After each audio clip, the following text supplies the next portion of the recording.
Today on Divorce Court. My biggest issue with my wife is trust issues. I tell her that she's always on mute when I start talking. It's like, ooh, that's all she hears. My religion has affected my marriage to the point that she has this perception about what a Muslim and Islam is about. So when she hears that word, it's like, oh no, I'm not receptive to nothing. No, I can't. No. If my wife doesn't change, what's going to happen to my relationship? Allahu Alam. That means that my Creator knows best. There's no reason to say, oh yeah, we're going to break up. It's already written. That's what it is. Divorce Court is now in session. Good day, ladies and gentlemen. I'm here with Aisha Dockery and Ty Dockery. The two of you have been married for 4 years. You have run into a significant stumbling block within your marriage, and you wanted my assistance. So you're here today to get my help looking at this issue. I would love for you to tell me about the day you got married. Mrs. Dockery, well, I'm going to start with you. Please tell that story. Okay, Your Honor.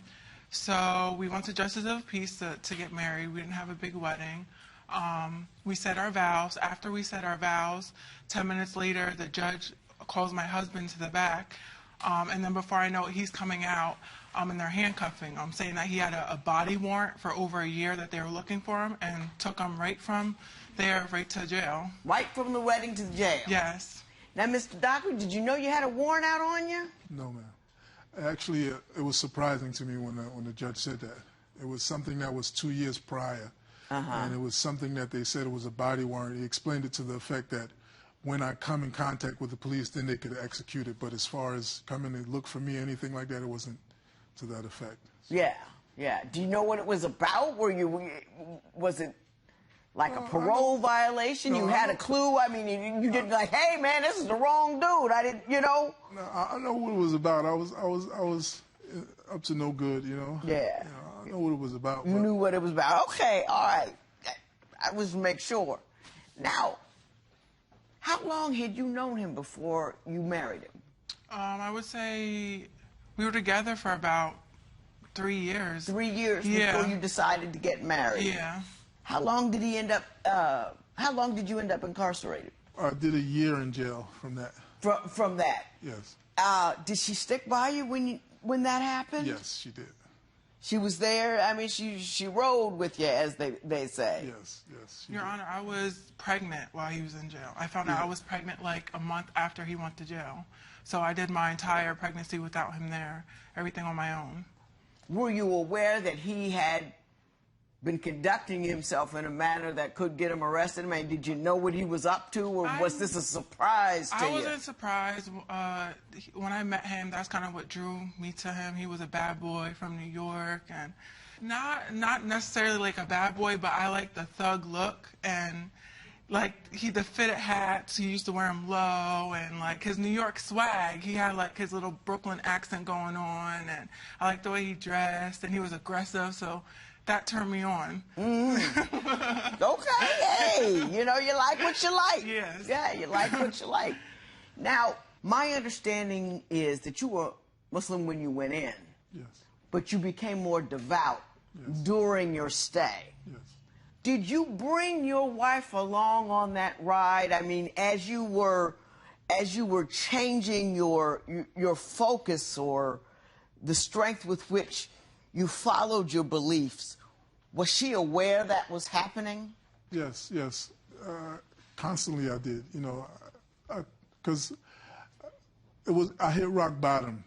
You know, that was my breaking point. Like, look, you need to get yourself together. You just into a bunch of foolishness is not working for you. Right. So I explained to her in detail, look, this is what it's about. I want to come home. I want us to be great. You know, I want to build us a foundation, you know, and because she was pregnant, so I said, I'm going to be there for you and the baby, and we're going to go from here. You know, that's what it's about, you know, and the only way I can do that, to my recollection, is by doing it the righteous way. You know, I can't be 1 foot in and 1 foot out. I can't do it like that. You know, I'm an extremist. Got it. Yeah. Ms. Dockery, how has his religious change affected your marriage? If I can just go back a little bit first. Sure. When we first got together, yes, I knew he was a Muslim, but he was not like Not into his. practicing. He was not practicing at the time. We used to club this was before we had kids, so we used to club every day, go to New York, go to Florida, drive to Virginia, and do all this stuff. Now, when he got locked up, like he said, he hit rock bottom. So when he came home, he was really on his dean, like practicing, praying 5 times a day, going to the masjid. Like, this was all new to me, because now he doesn't drink anymore. He's not involved in what we used to be involved in, what I was used to. So I feel like kind of that's unfair to me, you know what I mean? Because I feel like he could have married anybody he wanted to, you know, but he chose to marry me, who's 13 years younger than him, not a practicing Muslim, you know what I mean? So I just feel like it's unfair to me, so it's affecting my life in a lot of ways now, like the way we're upbringing our daughter, going out. He don't want to do that at all. He'd rather stay home and watch a movie on a Friday. And my thing is, if, you know, my mom's watching my daughter, I want to go out and hit the town. I like to dress up and be pretty and go out. And he's like, oh, you can go out without me. But if I go out without him, he has attitude. He'll put like these weird gadgets on the door. Like he has this long rod stick. It's like steel that he'll put up under the door. And if I try to open it, you can't get in. Things like that. Now, Mr. Dockery, do you lock her out if she goes out at night without you?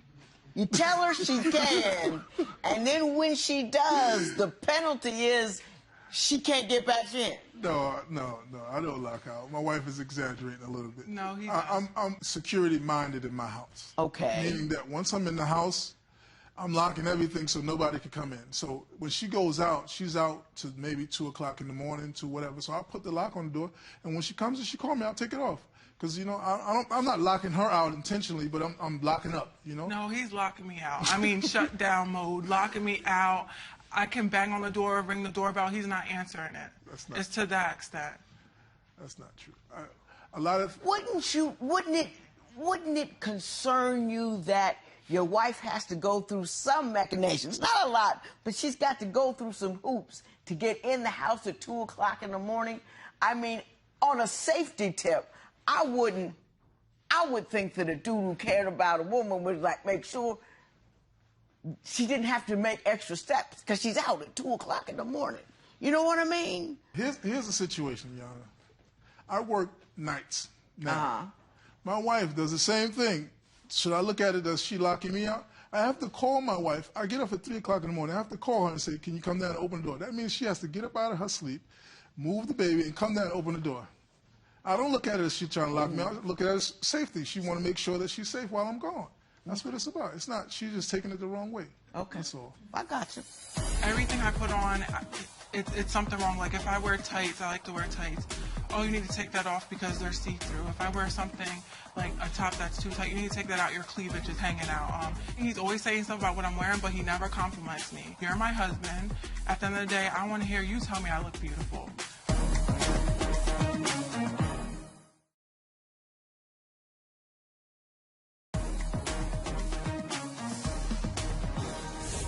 Mrs. Dockery, did he ask you to convert? Your Honor, in the beginning, he used to ask me a lot, and I told him simply like this: if you think I'm gonna wrap all this up, you got another thing coming. But now that we're into it and he knows like I'm kind of stuck in my ways, he doesn't ask me anymore. But if it was up to him, I would definitely convert for sure. Is he on you? He seems to be allowing, you know, he has his faith, he's strong in it, but he's allowing you to be your own person. He doesn't seem to be picking at you with it. Not with that, but everything I put on, it's something wrong. Like if I wear tights, I like to wear tights. Oh, you need to take that off because they're see-through. If I wear something like a top that's too tight, you need to take that out. Your cleavage is hanging out. He always has something to say about what I'm wearing. Always. That's one thing. He's always saying stuff about what I'm wearing, but he never compliments me. Like, you know, you look beautiful or anything like that. I'm always saying, I'm like, I don't want to hear this from other men. I want to hear it from you. You're my husband. At the end of the day, I want to hear you tell me I look beautiful. He's like, oh, well, you should know I think you're beautiful. That's why I married you. Ms. Dockery, you seem very level-headed about the difference in your religious opinions. Have you just let that go and say, you know, we can live our separate ways in the house, or are you seeking to get her to be more conforming by other means? Well, at first, you with me? At first, I didn't put a lot of thought to it. I try to tell her, look, be Muslim. I'm Muslim. But after analyzing the situation and reality, what my Creator says is that there's no compulsion in religion. I can't force her to be Muslim. So with that being said, despite if we move the word Muslim or Islam out of the equation, despite that, I just feel that a woman should be dressed modestly. And my wife, she doesn't look at things the way that I look at it. We're looking at things through a different telescope. For example, some of the things that she puts on, and my wife is beautiful. When she puts on certain things, I know I'm a man. I know what a man is looking at. So to avoid any problems or anything that can erupt from that, I tell her, listen, you shouldn't dress like this or shouldn't dress like that. I don't command her or demand her because I can't do that. She's her own individual. All I can do is make suggestions and hope that she takes heed to the suggestions. I'm just saying that she should dress modestly. Ms. Dockery, you say he's extreme in other ways, though. You say he doesn't allow mirrors or pictures in the house, that he's OCD on the cleaning. He tried to say no pictures, no mirrors, because I guess in his religion, when you pray, because like I said, he prays 5 times a day, angels don't come around images. So he tried in the beginning, but I was brought up with pictures. So now if you walk into my house, this looks like a memorial of my daughter all over. I have pictures everywhere. So I will say he does meet me halfway for the most part. He's coming along, but he still complains about a lot of things. We have a big communication problem. Like, there's no talking, it's screaming. So when he's upset about something, he's screaming at me, I'm screaming at him. I will say I'm tick, tick, boom. Like, I have zero tolerance. I go from 0 to 100. The littlest things that we argue about turns into a screaming match. I have no filter. I say some ruthless things. But it turns into a screaming match because of you. You don't even have to say anything. She's telling us out. No, I will say my husband is very sarcastic. He's very sharp with his tongue. He's very intelligent. So sometimes he be using words I never even heard of, and I'm like, what did you just say to me? So I feel like he's trying to... the cure for that is to read. I mean...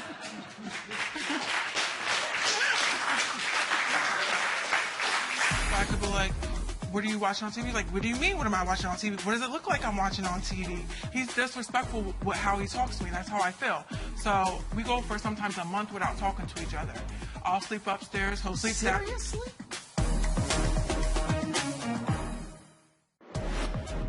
Do you believe Aisha is respectful of Ty's religion? Tell us what you think at facebook.com/divorce court. Divorce Court will be right back.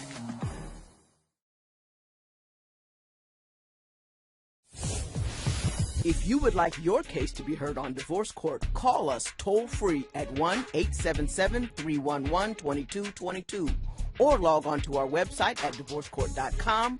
Follow us on Facebook, Twitter, and Instagram at Divorce Court. Mr. Dockery, I would like to know what your point of view is on the communication problem. What's at issue, who's at fault, and how bad does it get? Well, first of all, Your Honor, let me just say I'm a very, very patient person. Meaning that when I say something to my wife, I'm conscious, I try to be conscious for the most part, the way that I deliver it. Because I know that people are not receptive to certain ways that you deliver things. So I try to be conscious. But my wife and our communications, it seems like if it comes out of my mouth, no matter if it's right or wrong, it's just out of my mouth, so it's going to be wrong. It seems like I could tell my wife that the sky is blue, and she say, no, no, no. And she turns around and her sister or somebody say the sky is blue. She's like, yeah. And then she come back to me and say, Ty, guess what? The sky is blue. I said, I just told you that. So our communication is really bad. There is no, it seems like every time I open my mouth, she asks, and this is what's crazy. She asks me a question. And when I attempt to answer the question, she said, oh, here we go. A long story. Oh, here we go. Because... I'm like, how do you want me to answer the question? I got to answer it like you want me to answer it? You want me to just say yes or no? No. I'm going to tell you yes, and this is what happens with the yes. Or no, this is what happens with the no, so that you get a clear understanding. I mean, who wants to answer the question that you don't understand? Now, Ms. Dockery, hang on just a second. Out of your own mouth, you told me that you go from 0 to 100 very quickly. Yes, I do. Out of your own mouth, you told me that you get live and flippy with it first. So to what extent do you find him in error with respect to your communication problems? Because with him, it's not what he says, it's how he says it. He pushes my buttons. He knows exactly what to do, what to say to get under my skin. Give me an example. I mean, just to give you an example, I could be like, what are you watching on TV? Like, what do you mean, what am I watching on TV? What does it look like I'm watching on TV? Like, he's very black and white. So he's very cutthroat, to the point, and he's disrespectful with how he talks to me. That's how I feel. So with me, you get what you give. You're going to give me an attitude, you're going to get it back, and more to it, because I have no filter, and when I am angry, I go in, and there's no stopping me. And then once I calm down, maybe an hour or two later, I do try to apologize, but he don't want to hear it. And that brings me to, we go for sometimes a month without talking to each other. I'll sleep upstairs, he'll sleep down. Seriously? I'm dead serious. A month without talking? A month. I'll sleep upstairs. And what would precipitate that kind of silence? What kind of arguments would cause that to occur? It's his mouth. His mouth is reckless. Don't let him fool you. He got a sharp tongue, and it's not what he says, it's how he says it to me. I feel like he talks down to me. And everything, because we're 13 years apart. I'm 30 years old, he's 43. So he got a story for everything. He can't just... You feel like you're always being instructed. Yeah, and I don't like that. Like, I got it. He's like, I've been there and done that, so I know. I'm like, are you my dad or my husband? I got it. I understand what you're telling me. What do you think is causing Ty and Aisha's communication crisis? Share your opinion on Twitter and Instagram at Divorce Court. Divorce Court will be right back.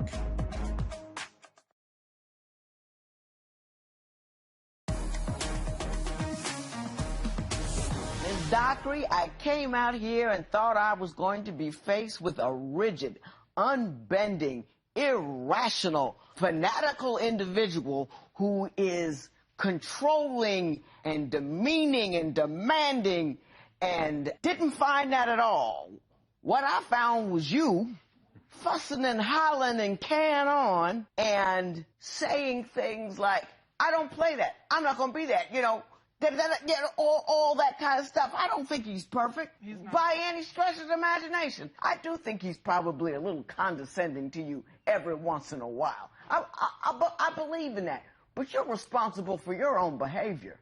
And if you don't like how he speaks to you and continue to respond to him in a hysterical manner, that is not something that will inspire the change that you want. In order to speak to somebody who does that, this is how it works. You know, that was condescending. I don't think I deserved that. I didn't understand A, B, or C, and I think I deserve more respect from that as your wife. Well, I do say to him, like, you need to talk to me with respect. Like, don't talk to me like that. But you don't say it like that. No, there's curse words in there for sure, and my neck is going, and my hand... See, that's what I'm trying to teach you. If you are not getting what you want, doing the things that you are doing, you need to change what you are doing in an effort to get what you want. The anger and it never gets you anywhere. Mr. Dockery, this is what I would suggest for you.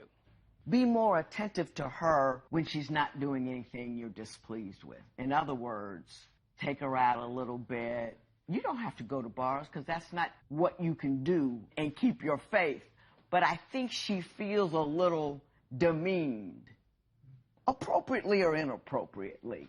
And to be attentive to a woman and complimentary to a woman, and telling her she's beautiful and all that kind of stuff, marrying us isn't enough. We still need to hear it anyway. That's right. You know what I'm saying? And you have to take her out and do things with her because we feel that that feeds our need. You with me on that one? I'm trying to broker a peace here because I don't see anything that terribly wrong. I'm going to send you to talk to somebody about how you deal with situations, but you need to be more adult in the way you handle controversy. You really do. You have to grow up a little bit. All of this anger and this and that, whether he's right or wrong, you have to be more adult in your responses. You really do. It's ridiculous. It really, really is. And you heard what I told you. about how to make a woman feel important and loved, right? Yes, I do. I do. I just want to. I gotta go. Okay. Yes, we'll be up here all day. But I honestly, from the heart, wish you both the best. This matter is adjourned.